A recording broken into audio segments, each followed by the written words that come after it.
Hello everyone, ఎలా ఉన్నారు అందరూ? Welcome to my channel. ఈ రోజు నేను మీతో యమ్మీ అండ్ టేస్టీగా ఉండే ఫిష్ ఫ్రై రెసిపీని షేర్ చేస్తున్నాను. సో ఈ వీడియోని స్కిప్ చేయకుండా ఎండ్ వరకు చూసి ఖచ్చితంగా ట్రై చేసి మీకు ఎలా అనిపించిందో చెప్పండి. ఇవేవో 2 టైప్స్ ఆఫ్ ఫిషెస్ తెచ్చారనమాట. ఒకటేమో పాంఫ్రెట్ అంట, చందవా అంటాం కదా అదనుకుంటా. ఇంకొకటి వచ్చి సీ బాస్ అంట. దాన్ని తెలుగులో ఏమంటారో నాకైతే తెలీదు.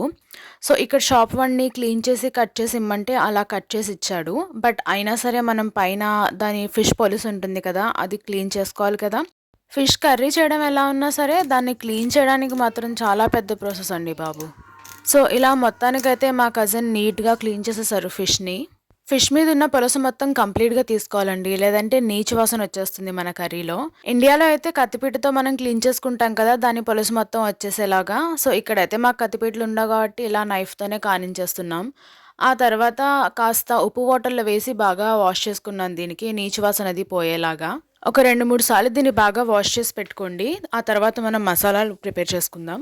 ఫస్ట్ నేను ఇక్కడ డ్రై మసాలాస్ యూస్ చేస్తున్నాను. దాని గురించి ఒక బౌల్ తీసుకుని అందులో కాస్త అల్లం వెల్లుల్లి పేస్ట్ అయితే వేసుకోండి. ఆ తర్వాత మీ ఫిష్ క్వాంటిటీని బట్టి కాస్త రోస్ట్ చేసి పొడి చేసుకున్న ధనియా పౌడర్, జీరా పౌడర్, కారం, పసుపు, ఇంకా ఉప్పు అండ్ కాస్త గరం మసాలా పౌడర్ కూడా వేసి అంతటిని ఒకసారి బాగా మిక్స్ చేసుకోండి, కాస్త థిక్ పేస్ట్ లాగా.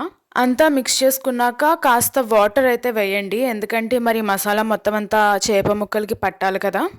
అలాగని మరీ ఎక్కువ వాటర్ కూడా వేసేయొద్దు, పలచిగా అయిపోయి అస్సలు పట్టదు దానికి మసాలా ఏమి. మరీ లూజ్గా కాకుండా మరీ గట్టిగా కాకుండా మనకి మసాలా పేస్ట్ వచ్చిన తర్వాత మనం క్లీన్ చేసి పెట్టుకున్న చేప ముక్కలన్నీ ఒకసారి ఆ మసాలాలో వేసేసి ముక్కలకి బాగా మసాలా పట్టేలాగా మనం చేత్తోనే ఇలా మిక్స్ చేసుకోండి.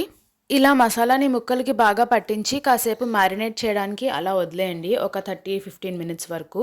ఇప్పుడు ఒక కడాయి తీసుకొని అందులో షాలో ఫ్రైకి సరిపడా ఆయిల్ వేసుకోండి. అది హీట్ అయిన తర్వాత మనం మ్యారినేట్ చేసి పెట్టిన ఫిష్ పీసెస్ ఏమైతే ఉన్నాయో ఒక్కొక్కటిగా ప్యాన్లో వేసుకోండి. చేపలు కర్రీ కన్నా ఫ్రై అయితే చాలా బాగుంటుంది. చాలా మందికి ఫిష్ కర్రీ అంటే ఇష్టం ఉండదు కదా, ముళ్ళులు ఉంటాయనో లేదా వాసన వస్తుందనో లేదా వేరే ఏ రీజన్ అయినా. వాళ్ళైతే ఇలా ఒకసారి ఫ్రై ట్రై చేసి చూడండి, మీకైతే తప్పకుండా నచ్చుతుంది. ఈ ఫ్రై పీసెస్ అయితే అలా ఉట్టిగానే తినేయచ్చు అనమాట. సో వన్స్ ఈ ముక్కలన్నీ ఒక సైడ్ వేగిపోయిన తర్వాత మెల్లిగా ఒక స్పూన్ తీసుకొని చేప ముక్కలు విరగకుండా ఇంకొక సైడ్ కి ఫ్లిప్ చేసేసుకోండి ఒక్కొక్క ముక్క. చేపలు చాలా త్వరగా విరిగిపోతాయండి మనం స్పూన్ పెట్టి ఏమాత్రం గట్టిగా కలిపినా, అందుకే మనం జాగ్రత్తగా చూసుకొని తిప్పుకోండి వేరే వైపు. రెండు వైపులా బాగా వేగిపోయాక ఒక సర్వింగ్ ప్లేట్ లో అయితే తీసేసుకోండి. మన ఫిష్ ఫ్రై రెడీ అయిపోయింది.